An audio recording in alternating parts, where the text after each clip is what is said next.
بسم اللہ الرحمن الرحیم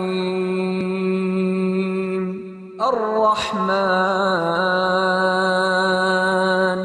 علم القرآن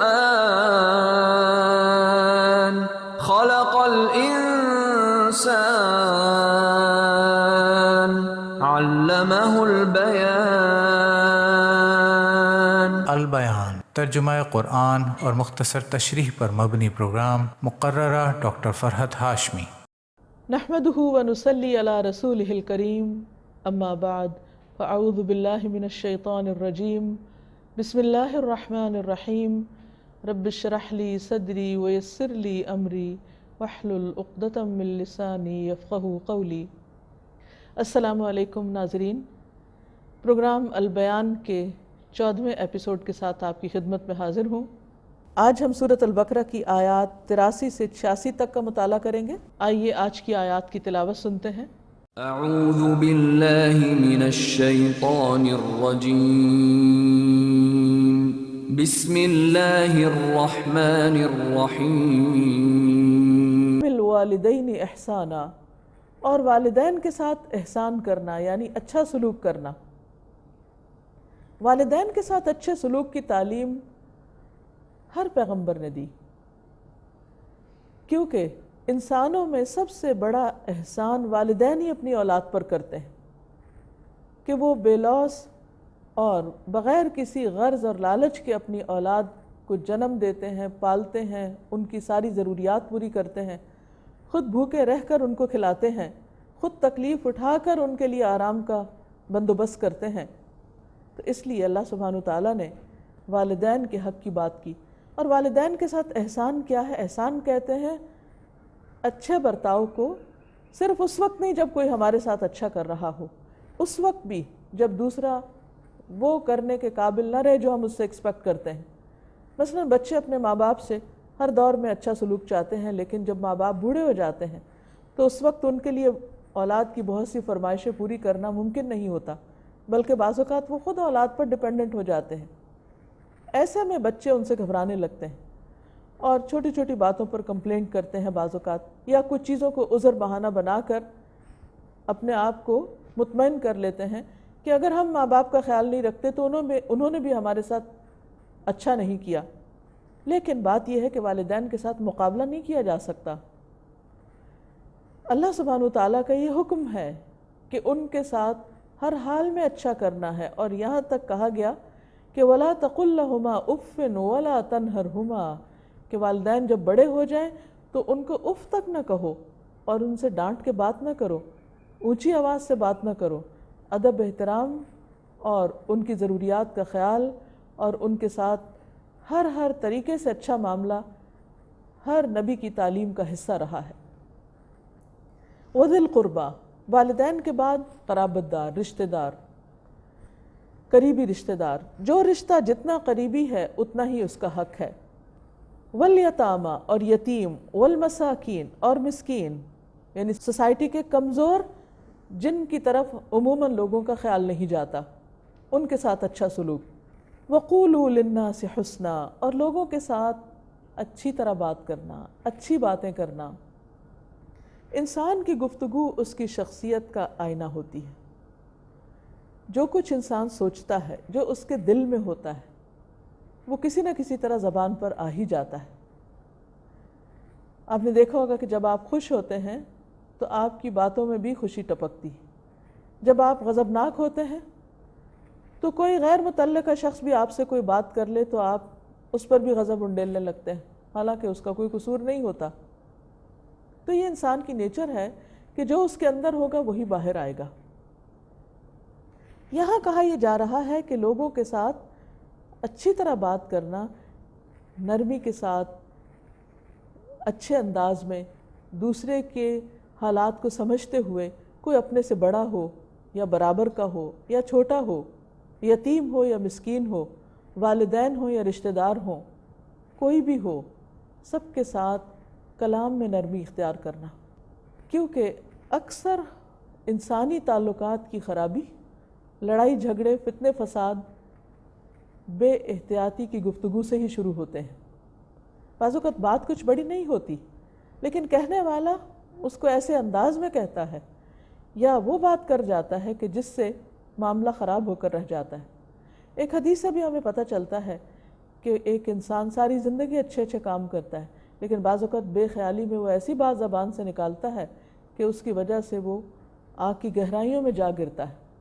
دنیا میں بھی آپ نے دیکھا ہوگا کہ ایک انسان کے بہت سی کوششیں ہوتی ہیں، اس کی بہت قربانیاں ہوتی ہیں، لیکن بعض اوقات ساری قربانیاں کر کے، سب احسان اور اچھا سلوک کر کے وہ چند باتیں ایسی زبان سے نکالتا ہے کہ جس کی وجہ سے وہ اپنے کیے کرائے پہ پانی پھیر دیتا ہے۔ خاص طور پر صدقہ خیرات کے بعد اللہ تعالیٰ فرماتے ہیں لا تبطلوا صدقاتکم بالمن والاذی، اپنے صدقات کو احسان جتا کر اور اذیت دے کر، دکھ دے کر ضائع نہ کرو۔ ایک اور جگہ فرمایا قول معروف خیر من صدقۃ یتبعها اذی، کسی سے اچھا بول لینا اس صدقے سے بھی زیادہ اچھا یا بڑی نیکی ہے کہ جس کے پیچھے اذیت آتی ہو۔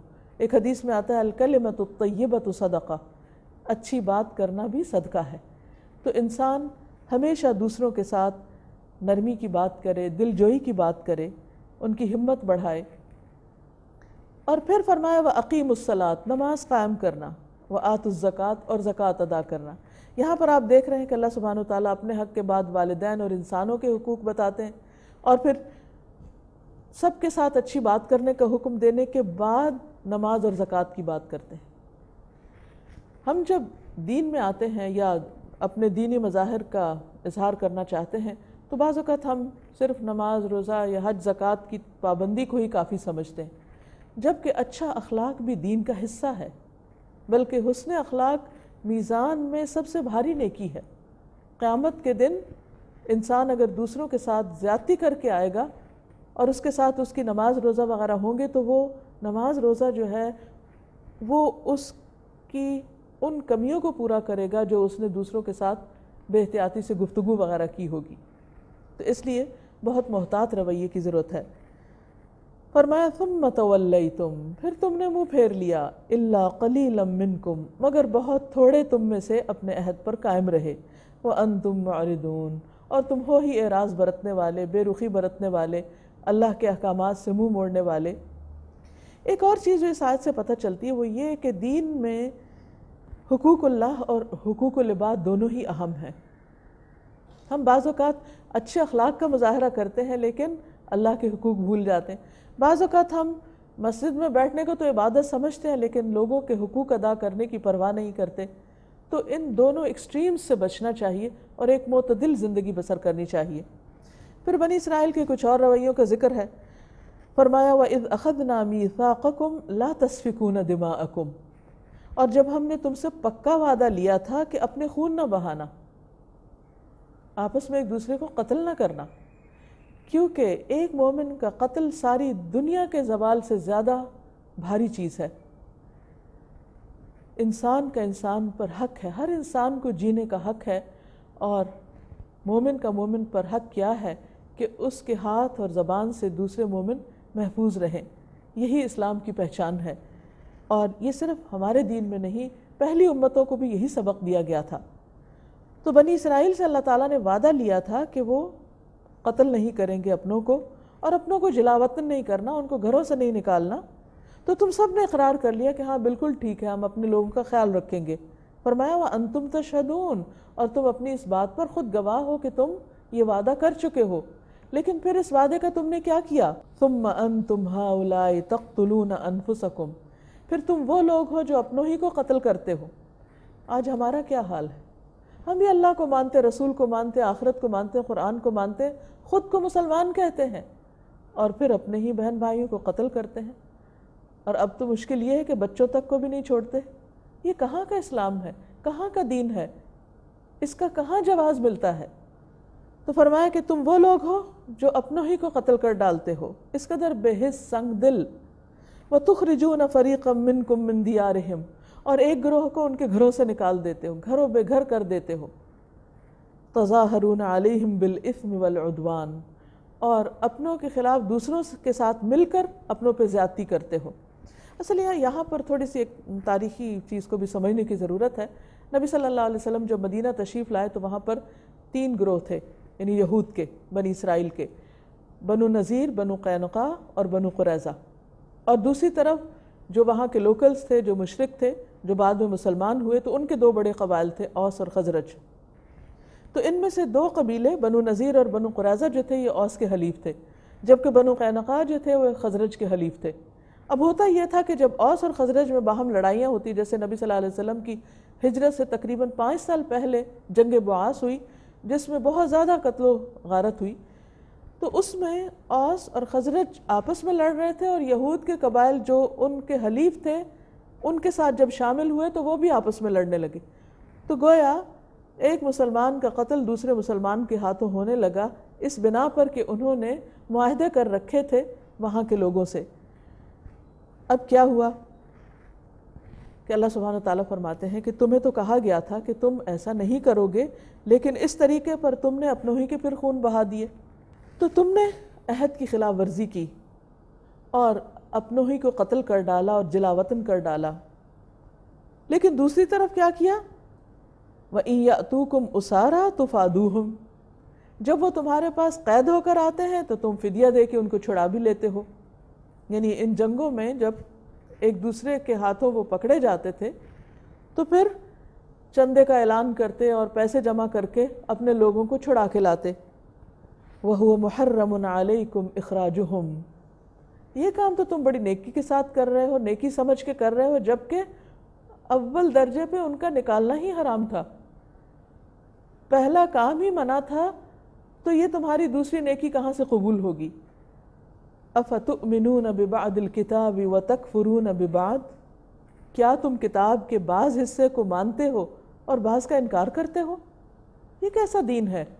یہ ساری کتاب اللہ کی طرف سے ہے، اس میں پک اینڈ چوز نہیں کر سکتے کہ اپنی مرضی سے اور اپنی خواہشات کے مطابق جو حکم سوٹ کرتا ہے اس کو لے لو اور باقی کو چھوڑ دو۔ نہیں، ایسا نہیں۔ جب ہم یہ کہتے ہیں کہ ہم اللہ پر ایمان لائے، اس کی کتاب پر ایمان لائے، تو کتاب پر ایمان لانے کا مطلب یہ ہے کہ دو گتوں کے بیچ میں جو کچھ لکھا ہے اس سب پر ایمان لائے۔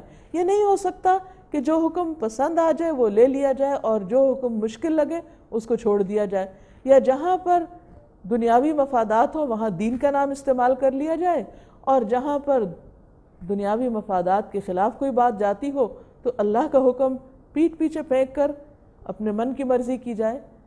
تو یہ رویہ اللہ تعالیٰ کو ناپسند ہے۔ اللہ سبحانہ وتعالیٰ فرماتے ہیں یا ایھا الذین آمنوا ادخلوا فی السلم کافۃ، اے لوگو جو ایمان لائے ہو پورے کے پورے دین میں داخل ہو جاؤ، مکمل طور پر مسلم بن جاؤ، دین کے معاملے میں اپنی مرضی سے پک اینڈ چوز مت کرو۔ فرمایا کہ کیا تم کتاب کے بعض حصے کو مانتے اور بعض کا انکار کرتے ہو، یعنی کچھ کو لیتے اور کچھ کو نہیں۔ فما جزاء من یفعل ذلک منکم، تو کیا سزا ہو سکتی ہے جو بھی تم میں سے ایسا کرے، یعنی کوئی بھی شخص جو کتاب اللہ کے ساتھ یہ کر رہا ہو اس کی سزا اس کے سوا کیا ہو سکتی ہے؟ الا خزی فی الحیات الدنیا، کہ ایسے لوگوں کو دنیا کی زندگی میں رسوا کر دیا جائے، دنیا میں ان کا کوئی ٹھکانہ نہ رہے۔ وَيَوْمَ الْقِيَامَةِ يُرَدُّونَ إِلَىٰ أَشَدِّ الْعَذَابِ، اور قیامت کے دن وہ شدید ترین عذاب کی طرف لوٹائے جائیں گے۔ کون؟ وہ جو اللہ کی کتاب کے بعض حصوں کو مانے اور بعض کو چھوڑ دیں۔ وَمَا اللَّهُ بِغَافِلٍ عَمَّا تَعْمَلُونَ، اور اللہ اس سے غافل نہیں جو بھی تم عمل کر رہے ہو، تمہارے سارے اعمال اللہ کو معلوم ہیں۔ اولئک الذین اشتروا الحیاۃ الدنیا بالآخرہ، یہ وہ لوگ ہیں جنہوں نے آخرت کے بدلے دنیا کی زندگی خریدی، یعنی ایسے کام کیوں کر رہے ہیں؟ دنیا کے فائدوں کی خاطر۔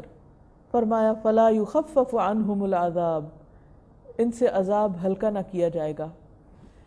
یہاں ایک طرف دنیا کی رسوائی کا ذکر کیا گیا کہ ایسے افراد، ایسی اقوام جو اللہ کا نام لیں، اللہ کے بعض احکامات کو مانیں اور بعض کو چھوڑ دیں، ان سے غفلت اختیار کریں، تو ان کے لیے دنیا میں رسوائی ہے، اور دنیا کے علاوہ آخرت کا عذاب بھی ہے۔ اور وہ کیا ہے؟ وَيَوْمَ الْقِيَامَةِ يُرَدُّونَ إِلَىٰ أَشَدِّ الْعَذَابِ، قیامت کے دن وہ شدید ترین عذاب کی طرف پھیرے جائیں گے، لوٹائے جائیں گے، یعنی وہ وہاں ڈالے جائیں گے۔ کیوں؟ اس لیے کہ انہوں نے اللہ کے احکامات کا مذاق اڑایا، اللہ کا حکم اللہ کی خاطر، اللہ کا حکم سمجھ کر نہیں لیا، بلکہ صرف وہ حکم لیا جہاں ان کی دنیا پر کوئی زد نہ پڑتی تھی، اور اس کو چھوڑ دیا چاہے وہ اللہ کا کتنا ہی محبوب حکم کیوں نہیں تھا، جو ان کا اپنا محبوب نہیں تھا یا جس پہ ان کا اپنا دل نہیں راضی تھا۔ جو لوگ انکار کر دیں، اللہ کی کتاب کو ماننے سے ہی انکار کر دیں، وہ بھی ایک درجے کا جرم کر رہے ہیں، لیکن جو لوگ زبان سے یہ کہیں کہ ہم مانتے ہیں اور پھر عمل سے انکار کریں، وہ زیادہ بڑے مجرم ہیں۔ اسی کو منافقت کہا جاتا ہے، جس کے بارے میں قرآن پاک میں آتا ہے کہ ان المنافقین فی الدرک الاسفل من النار، کہ منافق آگ کے سب سے نچلے گڑھے میں ہوں گے۔ یہاں اسی عذاب کا ذکر کیا جا رہا ہے، اولئک الذین اشتروا الحیاۃ الدنیا، اب ان کی پوری نفسیات کھول کے بیان کی جا رہی ہے۔ یہ وہ لوگ ہیں جنہوں نے آخرت کے بدلے دنیا کی زندگی خریدی، یعنی دنیاوی مفادات کی وجہ سے انہوں نے دین کے ساتھ یہ سلوک کیا، لہٰذا ان کا انجام کیا ہے؟ فلا یخفف عنہم العذاب، ان سے عذاب ہلکا نہ کیا جائے گا، یعنی قیامت کے دن جہنم کا عذاب جو ہے اس میں کمی نہیں ہوگی۔ دنیا میں ایسا ہوتا ہے کہ جب انسان کو کچھ تکلیف شروع ہوتی ہے تو کچھ عرصے کے بعد وہ اس تکلیف کو عادی ہو جاتا ہے، پھر آہستہ آہستہ اس کے ساتھ ایڈجسٹ کر لیتا ہے، ایکسیپٹ کر لیتا ہے۔ جیسا گرمی آتی ہے شروع میں بہت چبھتی ہے، لیکن پھر انسان عادی ہو جاتا ہے اور اسی میں سارے کام کاج کرتا ہے۔ عام دنوں میں گرمیوں کا روزہ بہت مشکل کام ہے، لیکن جب رمضان آتا ہے 1-2 دن کے بعد انسان عادی ہو جاتا ہے اور یوں لگتا ہے جیسے کوئی بات ہی نہ ہو۔ لیکن قیامت کے دن کا عذاب جو ہے اس میں جانے کے بعد وہ عذاب کم نہ ہوگا، یعنی اس کی انٹینسٹی کم نہیں ہوگی، بلکہ ایک اور جگہ پر فرمایا فَلَن نَزِيدَكُمْ إِلَّا عَذَابًا، نہیں ہم زیادہ کریں گے مگر عذاب، یعنی وقت کے ساتھ ساتھ اس کی انٹینسٹی بڑھتی چلی جائے گی۔ فَلَا يُخَفَّفْ عَنْهُمُ الْعَذَابُ وَلَا هُمْ يُنصَرُونَ، اور نہ وہ مدد دیے جائیں گے۔ کس قدر حیرت کی بات ہے کہ یہ ان لوگوں کا انجام بتایا جا رہا ہے جو اللہ کا نام لیتے ہیں، اللہ کی کتاب پڑھتے ہیں اور پھر عمل نہیں کرتے۔ اللہ تعالیٰ سے دعا ہے کہ وہ ہمیں ہر درجے کی منافقت سے باہر نکال دے اور ہمیں ہمارے دلوں کو اس بات پر راضی کر دے کہ ہم اللہ کے ہر حکم کو دل و جان سے قبول کرنے والے ہوں۔ اللہ میرا اور آپ سب کا حامی و مددگار ہو۔ آپ سب کے لیے ڈھیروں دعائیں۔ السلام علیکم ورحمۃ اللہ وبرکاتہ۔ هذا بيان للناس وهدى وموعظة للمتقين